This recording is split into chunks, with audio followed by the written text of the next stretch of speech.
салом алейкум бардораи азиз, умедворим ки хуб ҳастен, соҳ саломат ҳастен. Бародарои азиз, кадоме ки граница раҳкием, бародарои азиз, метонем ки ҳам бародар дар занг бизанем, беҳтарин бародарай иншааллоҳ мебаратон ба хоси аввалаш парвардигор бародаро мебаратон, соҳ саломат мератон. Документошон чандин таш проблема дошт бародарҷоно, мебарай мегира меорашон.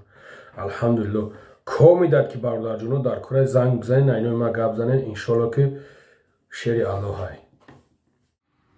ба номи он ки олам офаридааст, зимушти хок одам офаридааст, барои интиҳоми бандагонаш ҳазорон шодиву ғам офаридааст. арзи салом нисори ҳамаи дӯстон бод, ба дӯстони чӣ дар ватан ва чӣ аз ватан берун. умедвор ҳастам ки хуб ҳастед.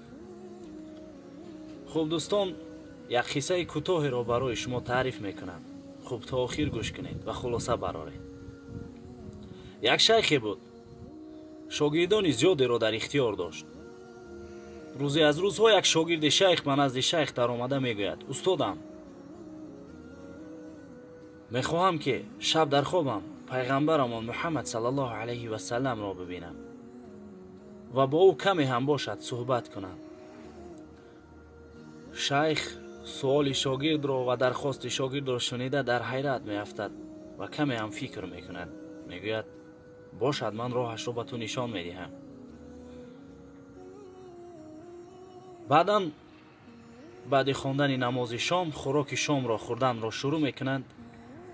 шайх як хӯроки бениҳоят сернамак, ба истилоҳ шӯро оварда ба шогирдаш медиҳад.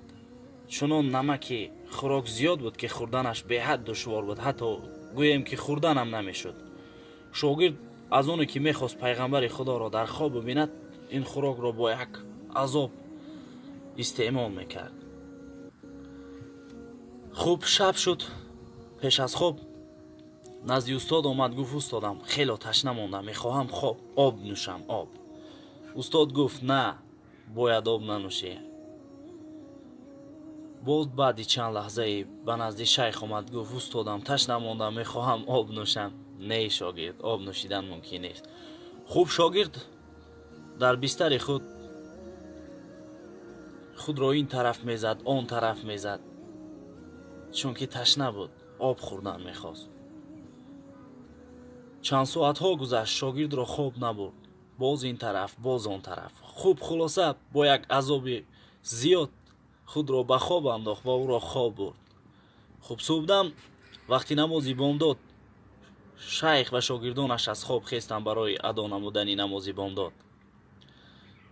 шогирд дарҳол давида назди устод рафт ва гуфт: устодам, шумо ба ман дурӯғ гуфтед, ман пайғамбари худоро дар хоб надидам. шайх ба сӯи шогирдаш нигарист, гуфт: бигӯ, чиро дар хоб дидӣ? шогирд гуфт: устодам, имшаб дар хоб дидам ки дар мобайни як дарёи калон ҳастам. баъди чанд лаҳзае зери як шаршарае рафтам ва баъди чанд лаҳзаи дигаре як рӯде аз пешам мегузашт. шайх табассум кард ва ба шогирдаш гуфт: дидӣ писарам, агар одам ба мақсади ҳар чизе ки хоб кунад, дар зиндагӣ ҳар мақсадеро ки устувор дошта бошад, ба мақсад мерасад. ту бо мақсади устувори об нӯшидан ба хоб рафтӣ. дар фикри ту пайғамбари худо набуд, дар фикри ту об нӯшидан буд ва ту шаб дар хоб обро дидӣ. агар ту бо тамоми сидқ ба мисли оне ки об мехостӣ, бо тамоми сидқ дидани пайғамбари худоро мехостӣ, ба дидораш муяссар мешудӣ. пас дӯстонам, ин далел аз он медиҳад ки дар зиндагии одамизод ҳар мақсад, ҳар мароме дошта бошад, аз сидқ амал намояд, танҳо мақсади нек ба мақсади худ мерасад. ва дар охир гуфтаниам дӯстонам, дар поёни ҳамин навор силкаи ҳамин канали ман мешавад. дар оянда қиссаҳоро бо шумо давом медиҳем. дӯстонам, даромада подписатсия карданро фаромӯш накунед. боқӣ саломату сарбаланд бошед. дуогӯ бошед.